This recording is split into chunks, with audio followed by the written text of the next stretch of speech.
Warning: the following program may contain material not be suitable for all audiences. Listener discretion is advised.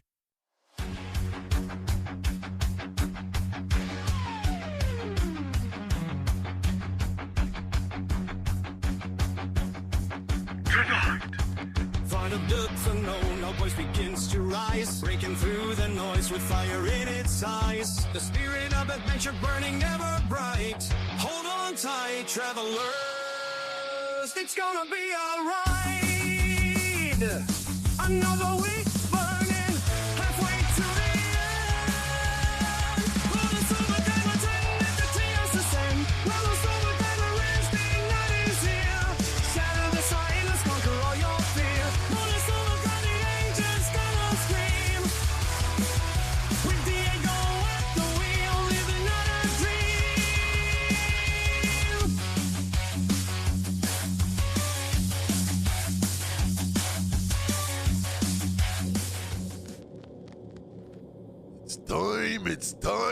It's time to find out with Diego. Let's go. Ooh, yeah. On this episode of Bonus Overdrive Wednesday, when our guest was just 14, he found his first guitar and amp at a pawn shop, all on his own. He learned to play, and for over 20 years, he's been pouring his heart and soul into his music. He can play many styles, but it's his own sound that really gets you. He sings about working hard, fighting the bottle, and the good old days. Every note, every word comes straight from his soul, right from the heart of Marion, Iowa. All this plus more. Please welcome our good friend and first-time guest, Cameron McCallister. Cameron, my friend, welcome to Bonus Overdrive Wednesday. Hey, thanks for having me, man.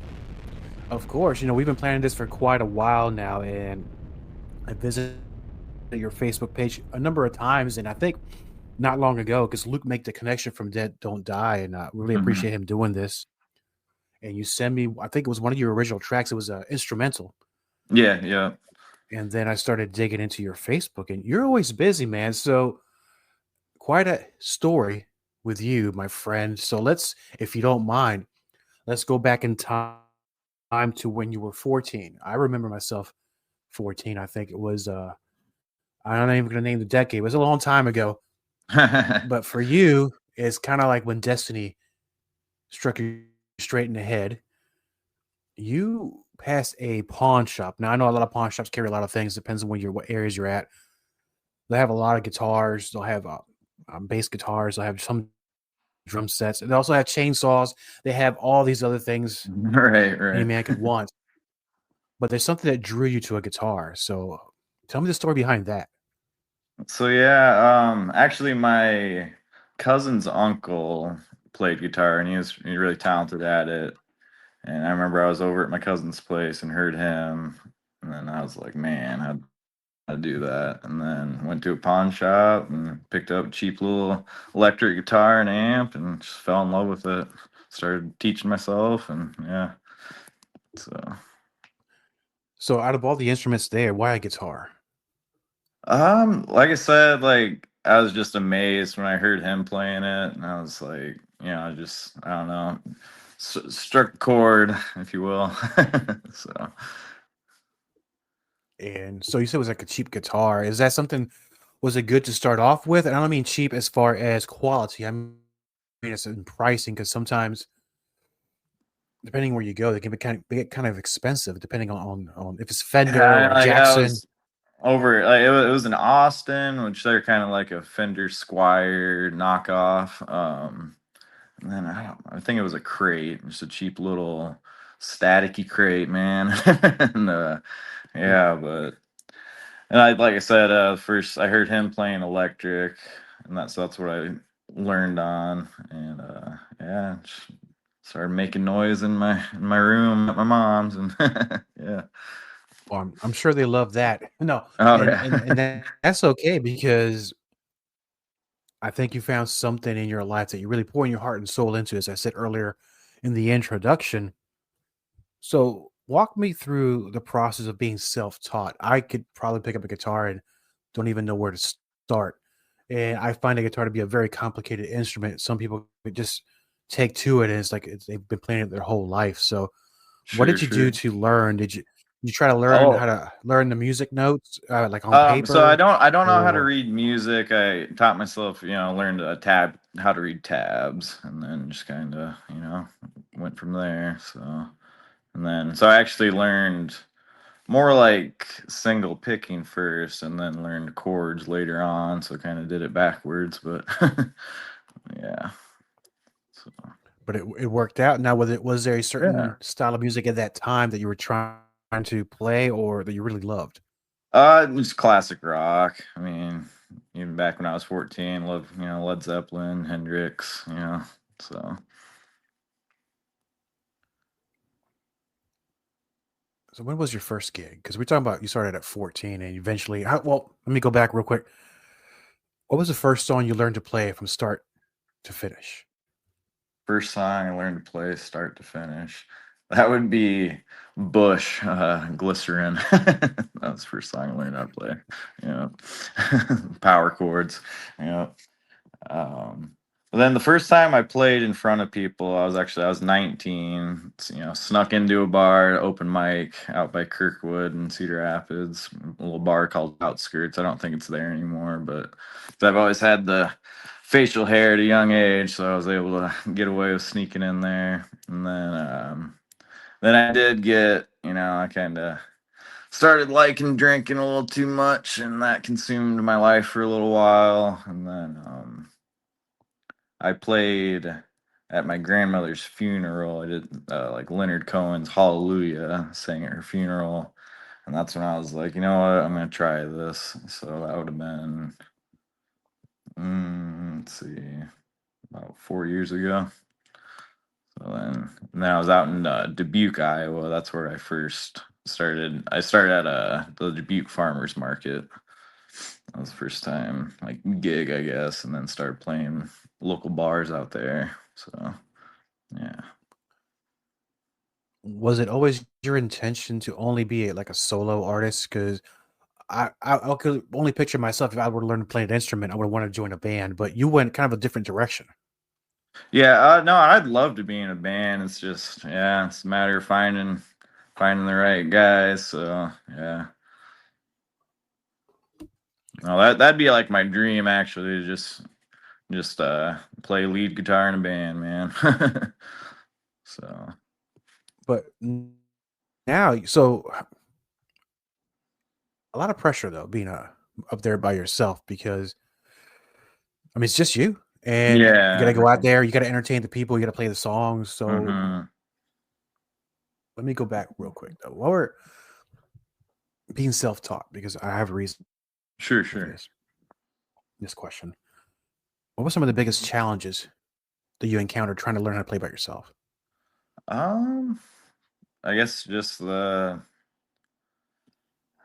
it's a tricky question. Biggest challenges, I guess, just getting the right tone. Um, you know, memorizing scales and stuff. I guess. Yeah. Right, which kind of helps now, because what I was going to go into is because when you going out there, I'm only assuming, I don't know. You maybe play some cover songs, right? Yeah. Sure. And during this, because let's say you play one artist song, you play another artist song, then you play another artist song. Each one of them very different. They have different style. The songs are Sure. structured differently. So as you learn to play the notes by yourself in the guitar, now you're learning how to play different people's styles, different ways, Yeah. different songs. So that's a whole different challenge in itself. So how do you do that? How do you Well, concentrate I and I learn these things? tend to I try to really make covers my own. So like a lot of them don't sound, because I'm like, it's not karaoke, you know what I mean? So I try to put my own spin on stuff and tend to lean more into like a folky kind of genre when I'm doing covers. So How do you choose the songs you want to play? I go a lot based off like the lyrics, like that kind of, speak to my heart, so they're relatable, so that way I can, really pour my feelings into it. And Yeah. All right. So what are some of those songs that you play in your set normally? Because I know maybe you play different songs where you go, but some people like to play. They have their favorite 3 or 4 that they play. So which are one of those that you Sure, play? sure. I like Soul to Squeeze by the Red Hot Chili Peppers. That's one of my favorites. And then Won't Back Down, Tom Petty. It's another one of my favorite go-tos. And then let's see, Tiny Dancer, little Elton John. It's always a fun one. So yeah. And then there's a song, it's by the Molly Tuttle band. It's called Crooked Tree. And that one, I mean, I really switched that one up because yeah, there's like fiddle and all that stuff in there in the actual song. So, but I do harmonica instead. So yeah. So you also play the harmonica? Yeah, I picked that up about almost 3 years ago. Yeah. Self-taught, just like guitar. I'm Yeah. imagining. Yes, sir. It's always the worst though. I feel So like sometimes I don't know if I get like mustache hairs in there or what, but sometimes when I'm going to draw on it, it just doesn't give me any sound. I'm like, like it's clogged. So I might have to get a nicer set eventually. that's funny. No, so when you play the harmonica, because I know they make this device, not much of a device. I guess it's like a kit where you put it on your waist or around your chest, and the harmonica is right there as you're playing. Is Kind that of around your neck, kind of like a neck yeah? brace thing. Yeah, like Neil Young style for sure. Yeah, you don't really see too many people play harmonicas Yeah, anymore. right. I It's a love it, shame, really. man. It's a beautiful instrument. Yeah, It when it's done is. It right, it is. sounds great. Yeah, Heart of Gold. That's one of my another go-tos of mine out of gigs. And now, because we were talking about also, you're playing cover tunes. You put your own little flair, your little spin to it. You play songs that kind of sing to you about certain subjects that you really can relate to. hmm Outside of doing cover songs, what kind of your own material have you been working on? So yeah, I got a song called "Rinse and Repeat" because I work in manufacturing.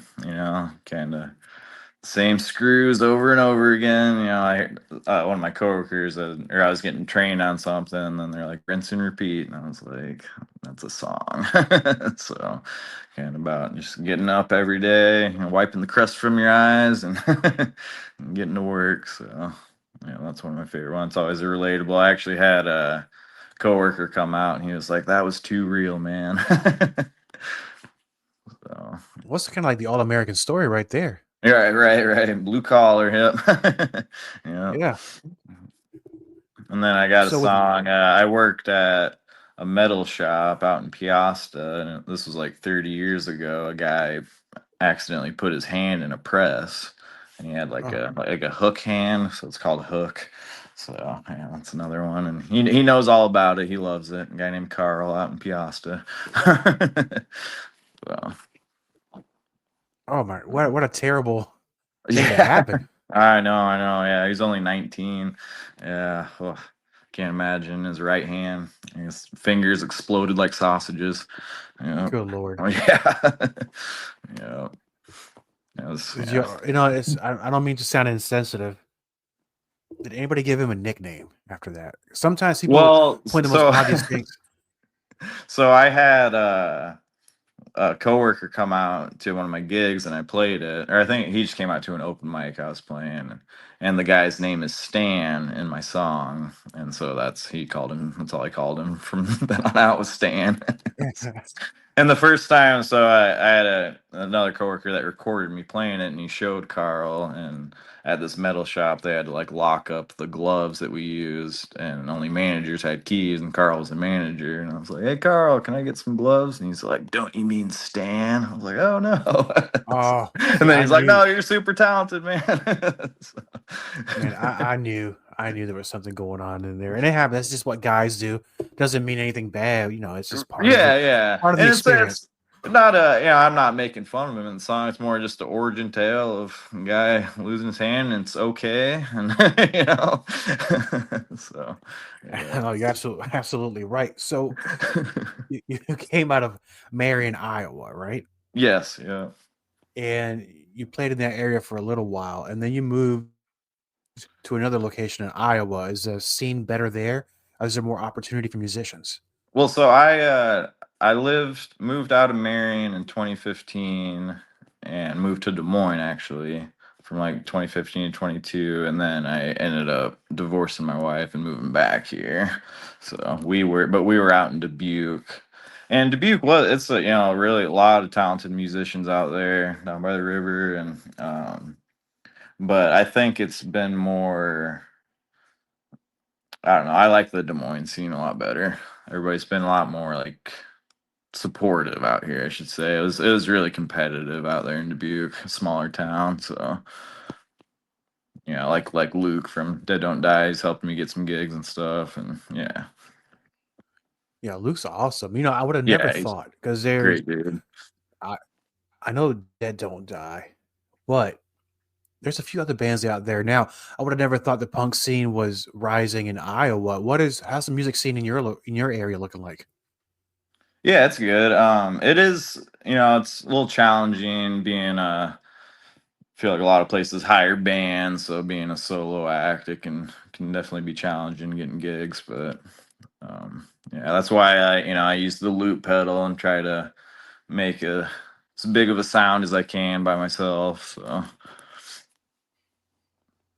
'cause that's about half. I usually play like 3-hour sets, and a good half of it is just instrumental. I loop my acoustic guitar for the rhythm, and then just do my best to shred on my electric over top of it. So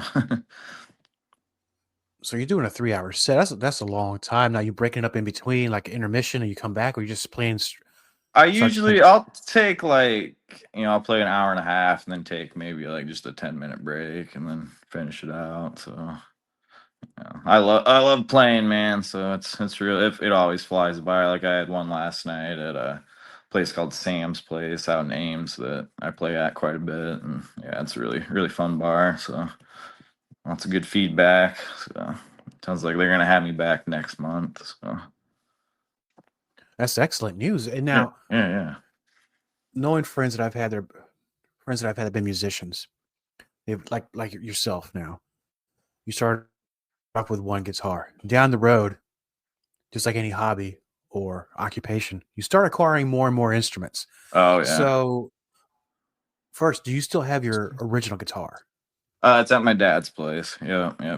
He held on to it. Yeah, the amp, no, it crapped out. It's a piece of junk, but yeah. That's okay though. That's how everything Yeah, yeah. starts. So, what have you been collecting lately? Because I know it doesn't just stop with one guitar. Yeah, so right now I do just have my two right now. I have my electric acoustic Epiphone, and then my electric custom pro Les Paul Epiphone. So, but I'm always looking. I'm always window shopping. So eventually it would be cool. I've always liked Taylors. I'd like to save up and get a Taylor acoustic, and then I do dabble with some ukulele too, and I do have a electric piano that I'm trying to learn the keys as well. So So you have everything you need to maybe record an album. It seems like you pretty much have every instrument sure, ready to except for go. drums, man. I can't do the skins, man. I've tried. That's a tough instrument. I respect the hell out of those guys that can play drums.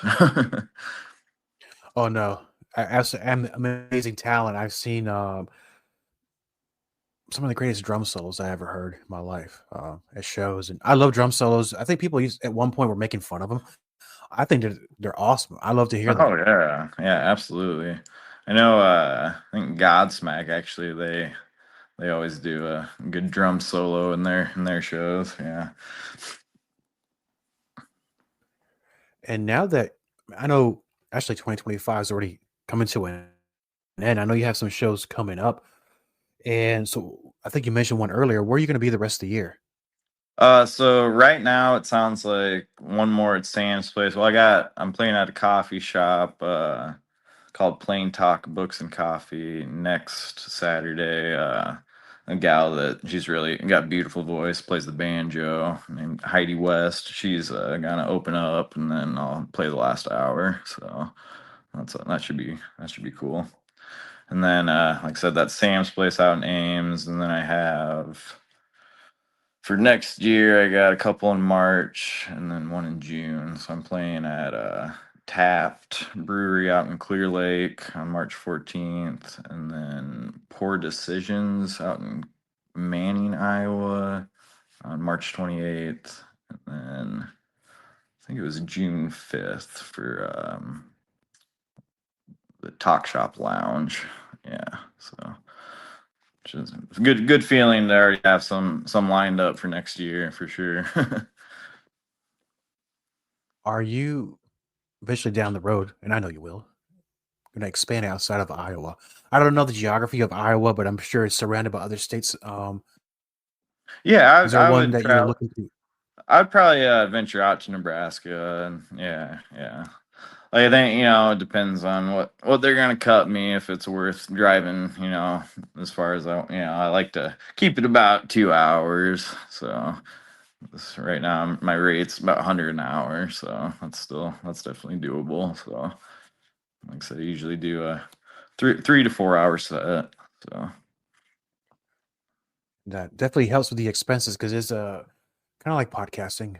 It yeah. can get expensive. Um, Upkeeping equipment, getting new No, things. yeah, I guess for with you, sure.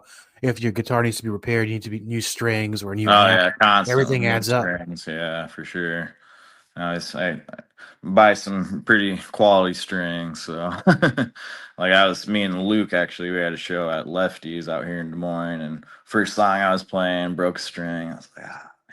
I was like, yeah, I guess I'm singing the rest of the night. So I started off just an instrumental, and it's like, well, I guess I'm singing the rest of the night. I'd have just played it off, and I guess it was on purpose. Yeah, right. Like they just start taking that. Well, no, guitars are expensive. Just start bashing them around like a good metal show back in the old Oh, days. But no, yeah, that's right.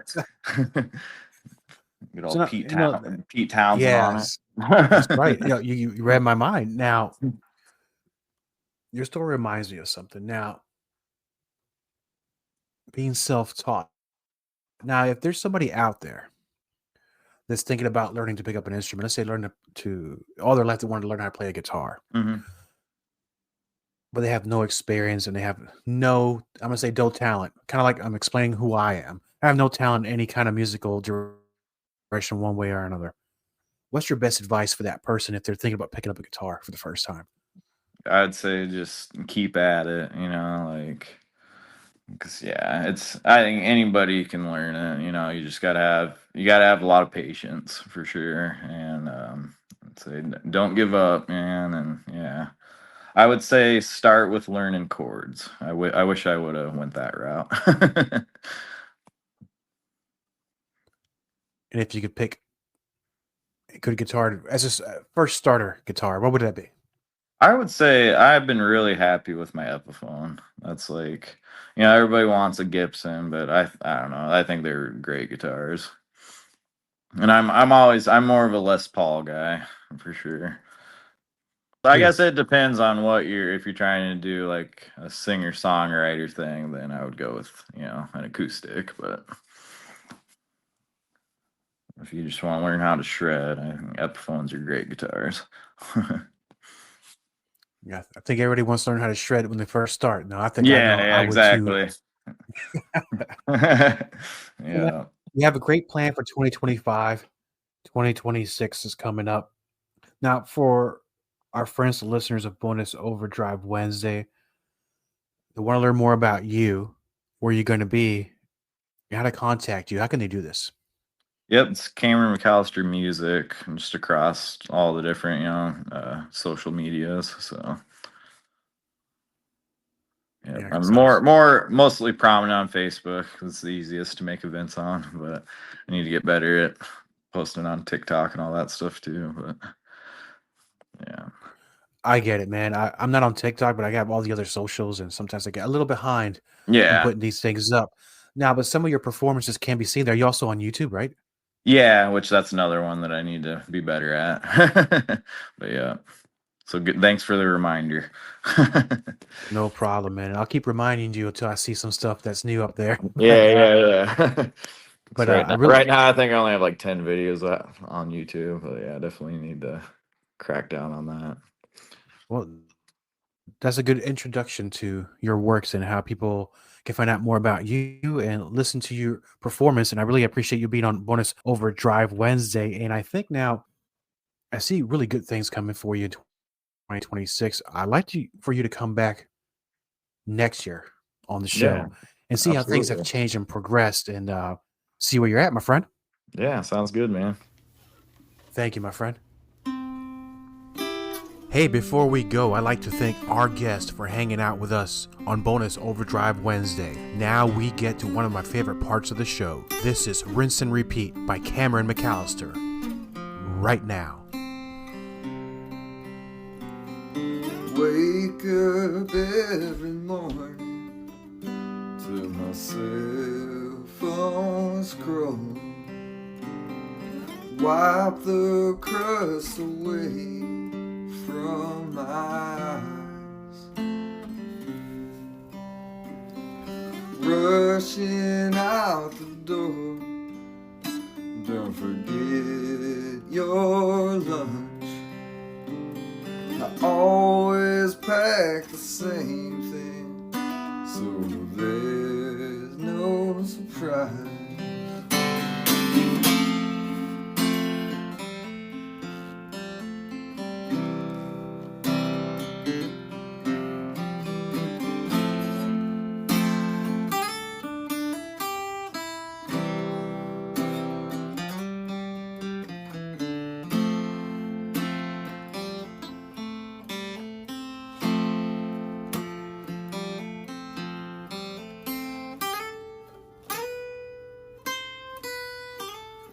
Driving down the road, speed limit's 45.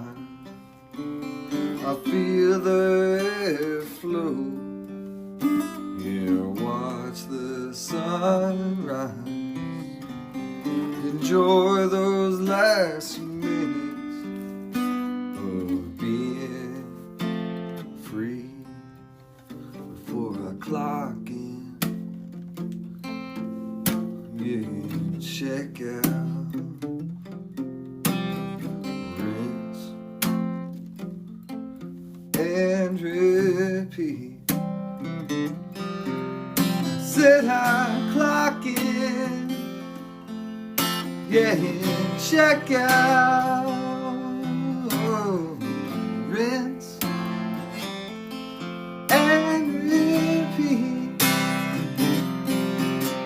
Hey!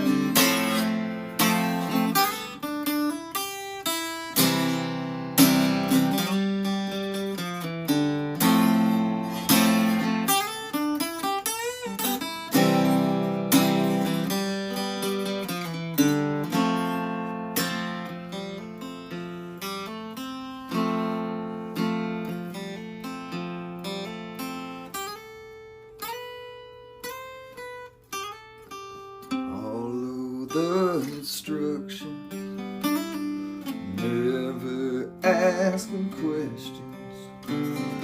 Though my back is hurting, just a few more hours to go.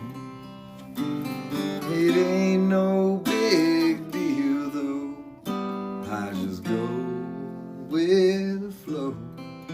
You know I clock in, yeah, check out, rinse and repeat. Said I clock in, yeah, check out, rinse and repeat. Hey!